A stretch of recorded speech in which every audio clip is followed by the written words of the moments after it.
कवि और धनवान आदमी। एक दिन एक कवि किसी धनी आदमी से मिलने गया और उसे कई सुंदर कविताएं इस उम्मीद के साथ सुनाई कि शायद वह धनवान खुश होकर कुछ इनाम जरूर देगा। लेकिन वह धनवान भी महाकंजूस था। बोला, तुम्हारी कविताएं सुनकर दिल खुश हो गया, तुम कल फिर आना, मैं तुम्हें खुश कर दूंगा, कल शायद अच्छा इनाम मिलेगा। ऐसी कल्पना करता हुआ वह कवि घर पहुंचा और सो गया। अगले दिन वह फिर उस धनवान की हवेली में जा पहुंचा। धनवान बोला, सुनो कवि महाशय, जैसे तुमने मुझे अपनी कविताएं सुनाकर खुश किया था, उसी तरह मैं भी तुमको बुलाकर खुश हूं। तुमने मुझे कल कुछ भी नहीं दिया, इसलिए मैं भी कुछ नहीं दे रहा, हिसाब बराबर हो गया। कवि बेहद निराश हो गया। उसने अपनी आप बीती अपने मित्र को कह सुनाई और उस मित्र ने बीरबल को बता दिया। ये सब सुनकर बीरबल बोला, अब जैसा मैं कहता हूं वैसा करो। तुम उस धनवान से मित्रता करके उसे खाने पर अपने घर बुलाओ, और हां, अपने कवि मित्र को भी बुलाना मत भूलना। मैं तो खैर वहां मौजूद रहूंगा ही।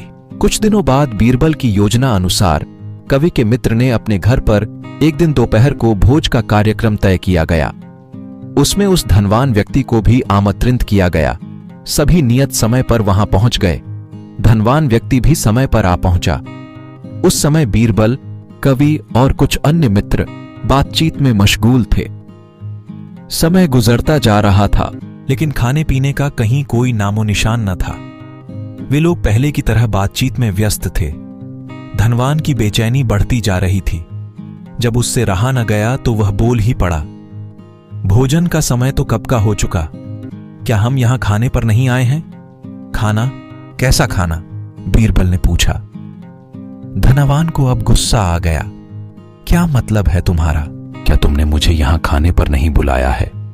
बीरबल ने जवाब दिया, खाने का कोई निमंत्रण नहीं था, यह तो आपको खुश करने के लिए खाने पर आने को कहा गया था। धनवान का पारा 7वें आसमान पर चढ़ गया। क्रोधित स्वर में बोला, यह सब क्या है? इस तरह किसी इज्जतदार आदमी को बेइज्जत करना ठीक है क्या? तुमने मुझसे धोखा किया है। अब बीरबल हंसता हुआ बोला, यदि मैं कहूं कि इसमें कुछ भी गलत नहीं तो तुमने इस कवि से यही कहकर धोखा किया था ना कि कल आना, सो मैंने भी कुछ ऐसा ही किया। तुम जैसे लोगों के साथ ऐसा ही व्यवहार होना चाहिए।